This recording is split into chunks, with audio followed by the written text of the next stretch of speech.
Janice Glover-Jones. Miss Glover-Jones is the Chief Diversity, Equality, and Inclusion Officer of the Defense Intelligence Agency, where she is responsible for providing vision, leadership, planning, and oversight for programs, policies, and procedures related to the agency's commitment to developing an inclusive, diverse culture to leverage the power of cognitive and demographic differences of their 16,000 plus workforce to enhance the intelligence advantage DIA provides to warfighters and policymakers. But I love this part, Ms. Glover-Jones. From December 2014 to July 2018, Ms. Glover-Jones served as the Chief Information Officer of the Defense Intelligence Agency, where she was responsible for the management of a global information technology organization. And in between her transition from CIO to Chief Diversity, Equity, and Inclusion Officer, Ms. Glover-Jones was an executive in residence to the Dell commercial sector on a 12-month assignment where she provided her expertise related to diversity and inclusion, as well as building solutions to address bias from the identification of diverse talent through the upward mobility of such talent. So I'm very excited about Ms. Glover-Jones's keynote today. She will be discussing the role of data and analytics in diversity, equity, and inclusion. So everyone, please virtually welcome Ms. Glover-Jones to the stage, and I will have you take it away. Thank you so much for joining us today. Thank you, Charlene, for that heartfelt welcome, and I'm excited to be with you all today. I just want to talk a little bit about data analytics, and so we can jump right into it and go to the next slide. So, what happens when we explore possibilities and we ask ourselves the question, what if? What if all our organizational decisions were based on actual data rather than intuition, observations alone? What if our actions, planning, and forecasting was free of bias and inherent to human influence? What if our data, people analysis were identified and addressed the barriers that limit our access to true equity, diversity, and inclusion? What if we developed AI, artificial intelligence, that was truly reflective of diversity, equity, and inclusion point of view? What if we had shared goals for identification and development of talent that was proficient in data analytics? And what if we built a shared framework that addressed the challenges and best practices for building professional environments that treats DE&I as a business imperative or a mission imperative, and not as an extracurricular activity or solely about compliance? All of these what ifs are important to consider in becoming in becoming increasingly more critical to implement. While the act of collecting, refining, utilizing data are essential to the success of the organization, it is the subtle skills of communicating, interpreting, and compelling from action to data that can result in tremendous success or catastrophic failure. So next slide. So when we think about data analytics, we need to understand that it is cyclical and it is critical. It's truly cyclical when we start by defining the problem, identifying and collecting and using the data to help us answer those key questions.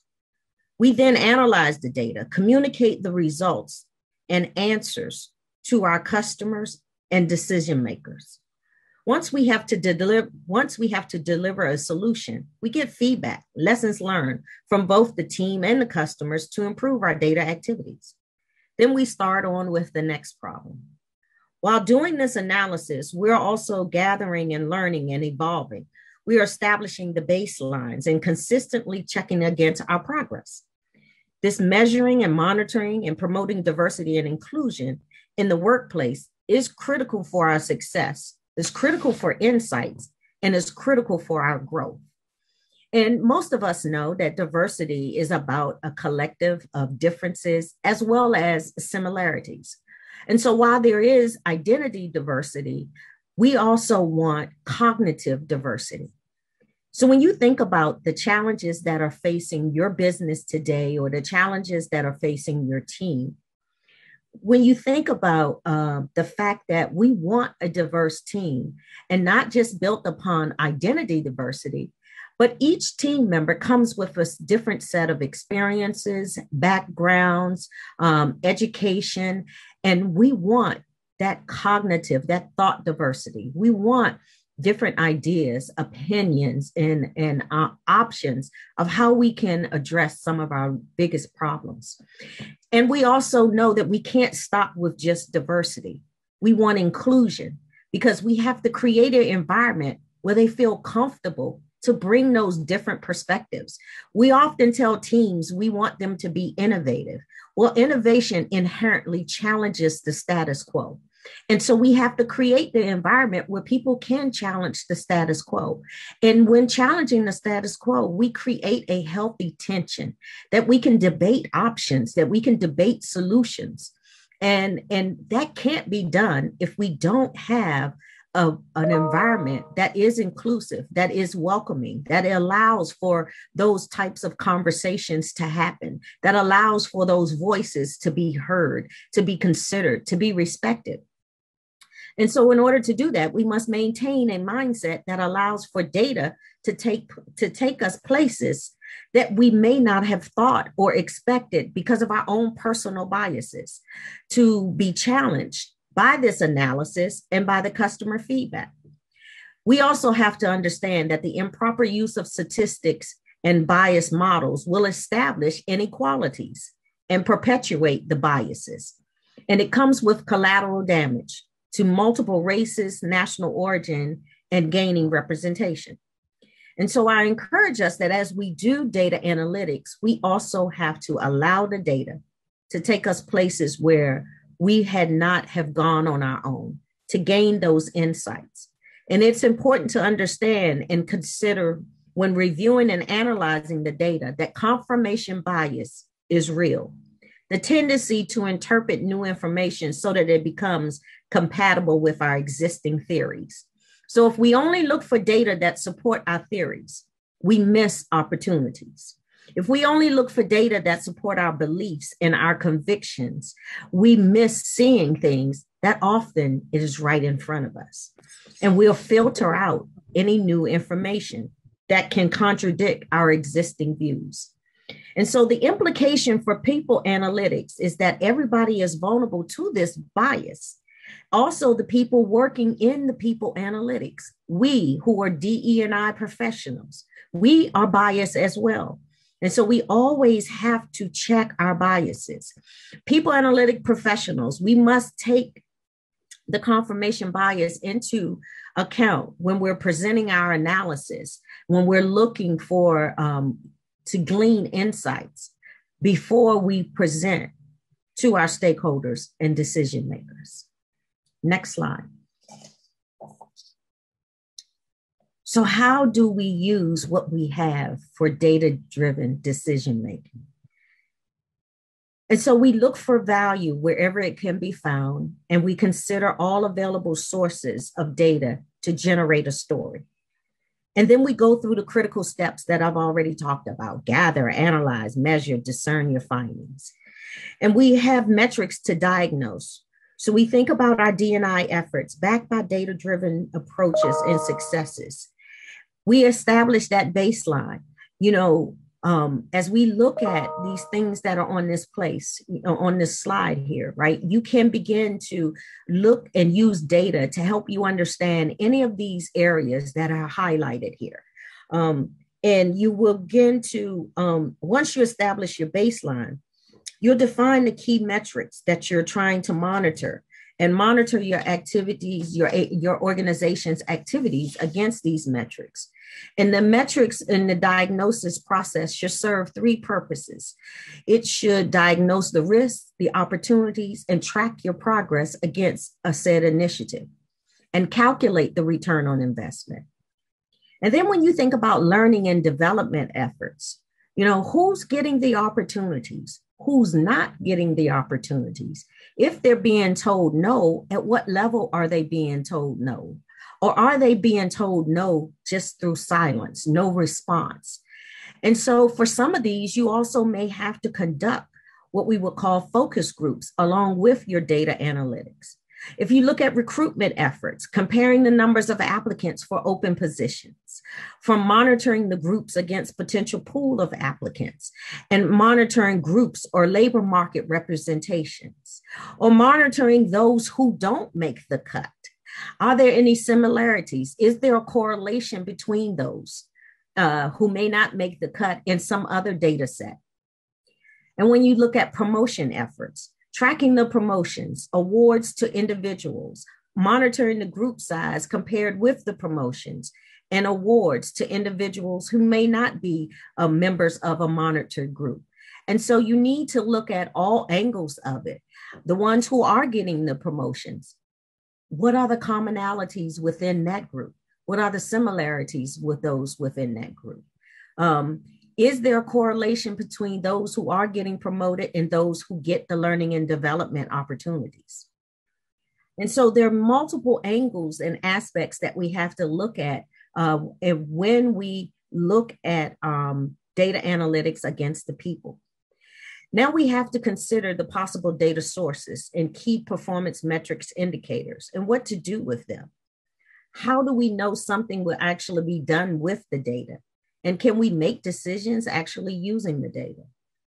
And so what if you produce from all of this a 26-page document that had thousands of data points and comprehensive analysis? Will your audience understand what you're trying to say to them? Will they be able to discern what is the most salient and important point? Does your cadre of managers and leaders actually have the time to sift through 26 pages and extract what is the most important to them? Not likely. So what will likely happen is at a quick glance, then with good intention, we'll get back to this later. And it becomes shelfware. And we don't do the deeper review. And so the document sits and piles on the corner of the desk. So why is this important? And why does this matter? Because data without context is simply numbers. And those numbers can have catastrophic impact. Let's go to the next slide.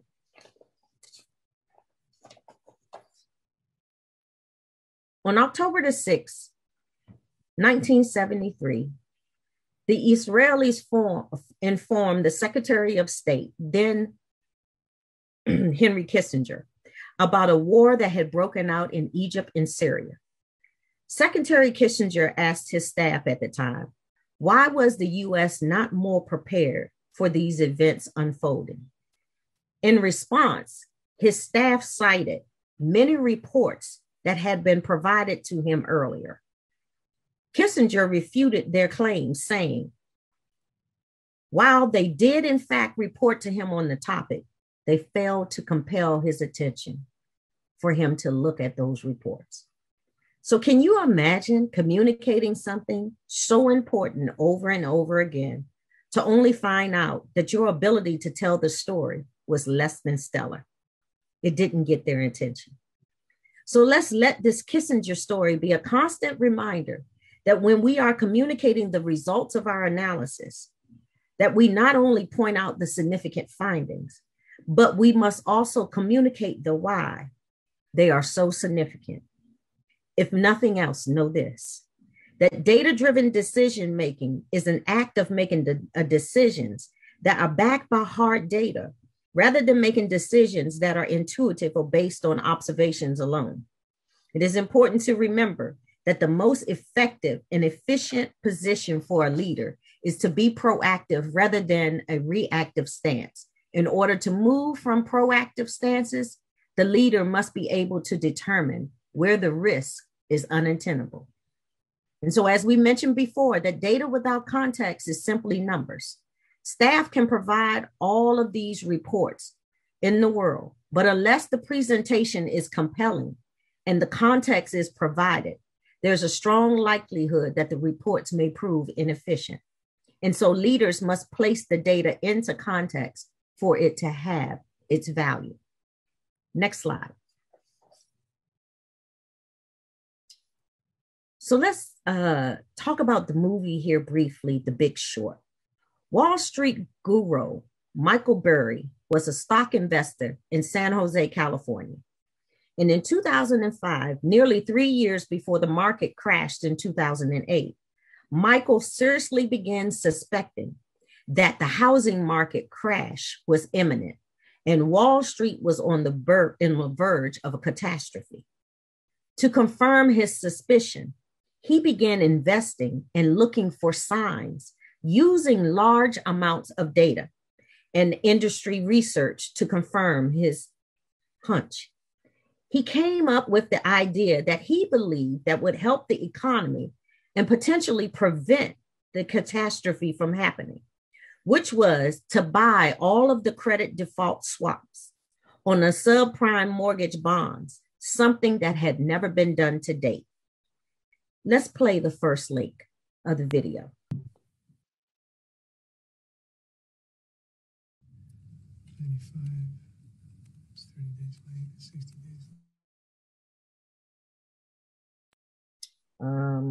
I don't think we saw it. But anyway, what the video showed was, have you ever been in a meeting and had something important to say, something you needed to Sorry, the video is playing now. So I think that's the actual second video.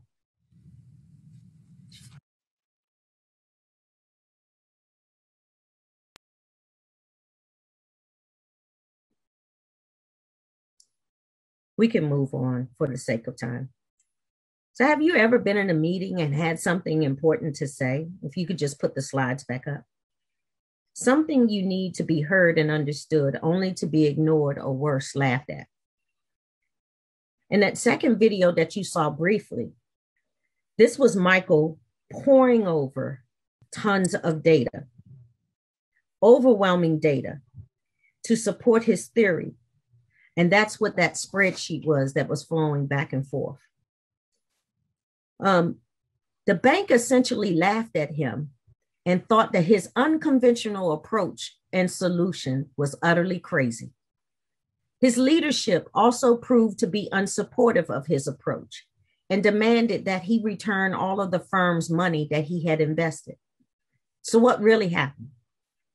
The point is that he had all the data, all the research, overwhelming evidence that the market crash was imminent.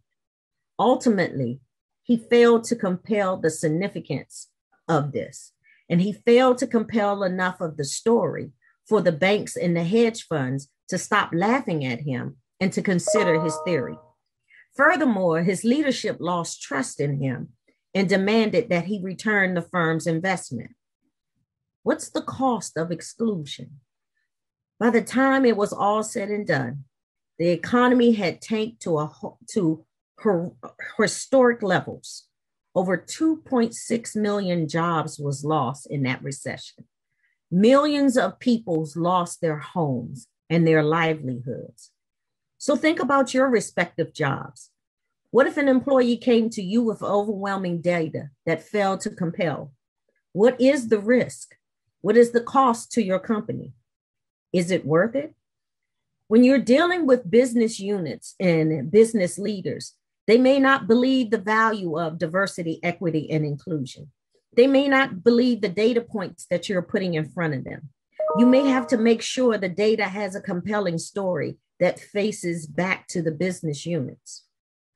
Compelling data communication is an art of blending raw data and human communication into a data story. You must be able to contextualize and communicate the valuable insights you extract from previous analysis. Good insight is where the story intersects with what your customer cares about. And if you can find that intersection, you will compel others to action. Let's go to the next slide. And so when we think about moving the needle on people analytics, let's talk about people analytics. and how that data influences, shifts, or provide insights to the composition within our workforce or within your employees. There's an average of 1 to 4 females in senior positions in both public and private industries. And the question always is, how do we increase more representation at the top?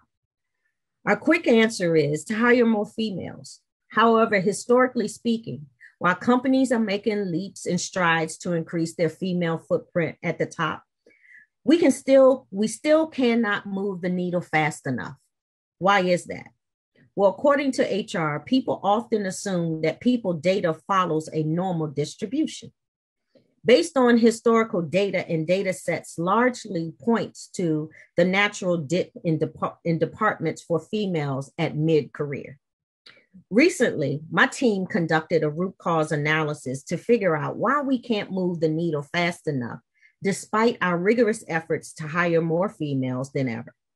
Our analysis determined that historically we had been, I want to go back and correct something, to target recruiting more females than ever. And our analysis determined that historically we had been targeting recruiting a larger percentage of females. However, they also were leaving at the mid-career level. Now, let us think about other factors that would disrupt the normal distribution of an employee life cycle.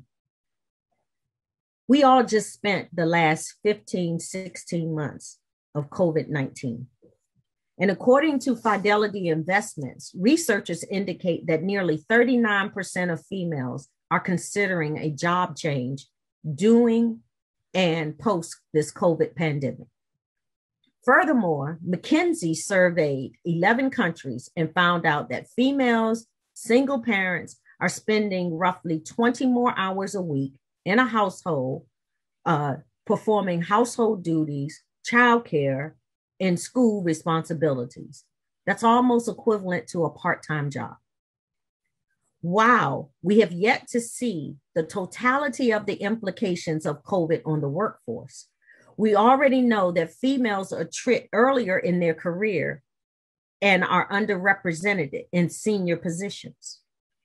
Imagine if you lost even greater percentage of your females, and I would even include your persons of color. What would your organization look like in 2 to 5 years or in 10 years? Imagine if you lost 20% of your persons of color and your females in your workforce, and the representation at the senior management went from a 1 to 4 ratio to a 1 to 7 ratio.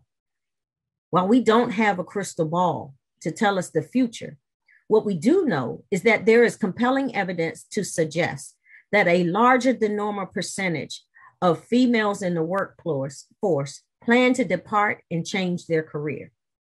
That means it's prudent to identify the problems in the future and what is the cost to your business. We all know that we have enough data to determine that there may be some systemic shifts in various populations for the future. So how do we get ahead of this? Consider it from another perspective, aside from a gender-based composition. The value in diverse thoughts and experiences, backgrounds and cultures and educations. If you had to work a high visibility IT project, would you want all MIT engineers with the same education and training to be developing your new algorithms for your AI solution? Or would you want to work the problem set with engineers from all over the country or from all over the world? If we promote cultures of exclusion, what perspectives are we missing? And what kind of institutional knowledge would we lose? What does it cost you and your business? Next slide, please. And so I contend that we cannot afford to dismiss the costs of data. And so when you look at this iceberg here, I don't need to tell you that we are all experiencing monumental change. These changes means uncertainty, opportunities, and threats.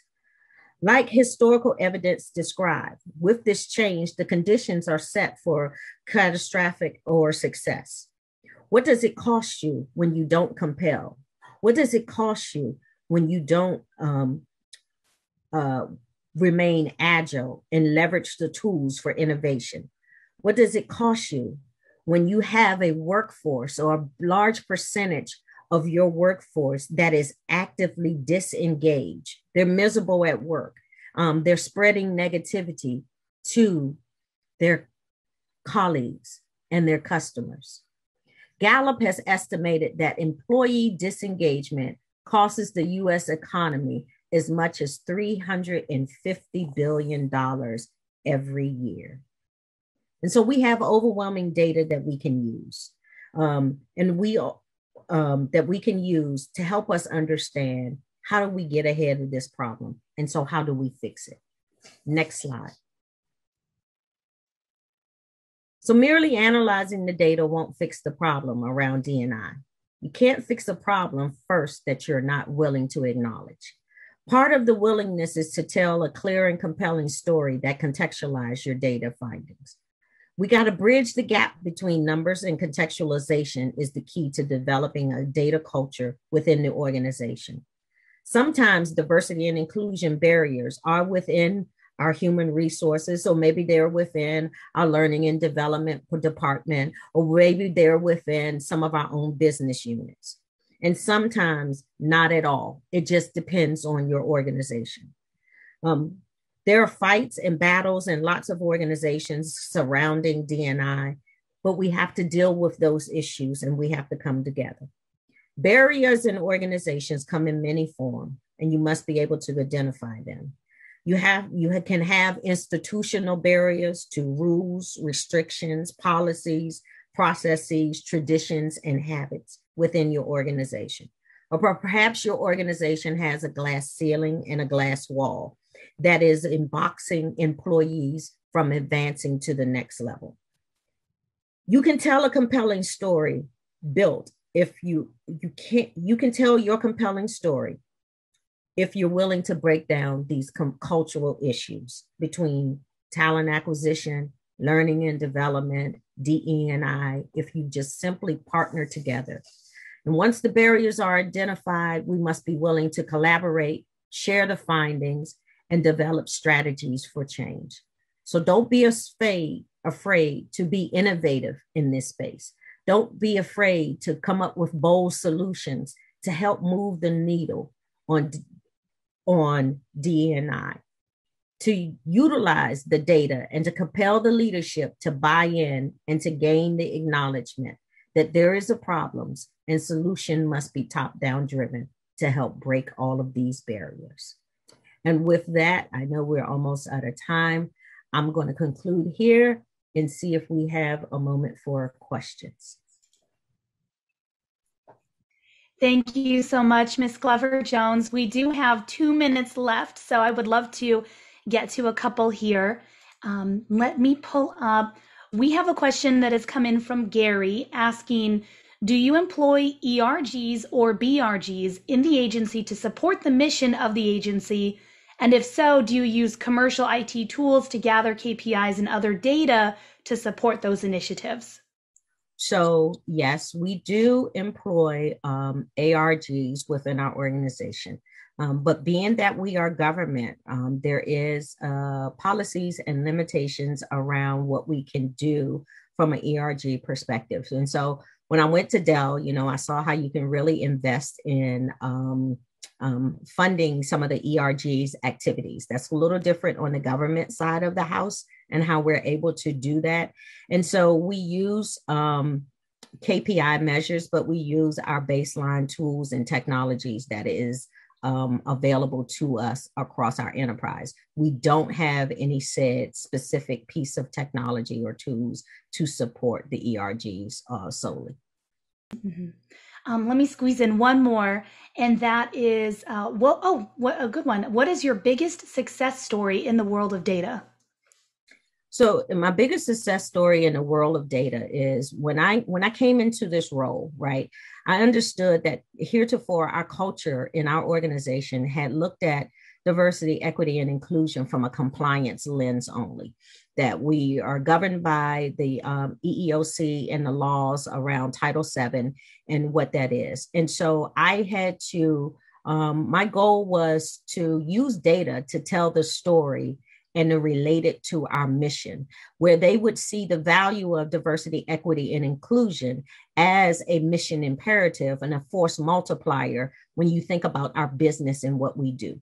And so from that standpoint, I use data to tell the story. I use events through history. I use the, I would say, some of the efforts from a Department of Defense standpoint of what happened I started back at slavery. I used Harriet Tubman and how she worked for the Union and how she was a spy. But many people discounted her because she was a slave and felt that she was unintelligent. However, she was very skilled at what she did and the tactics that she employed. I used the events of 9/11. I used the events of Pearl Harbor to show them that when the United States embraces inclusion and diversity, the United States fared better. When we make assumptions and we go on what we know based upon history, we don't fare so well and we miss opportunities. And so I would say that's one of my biggest successes, that I do now have people looking at diversity, equity, and inclusion as a mission imperative.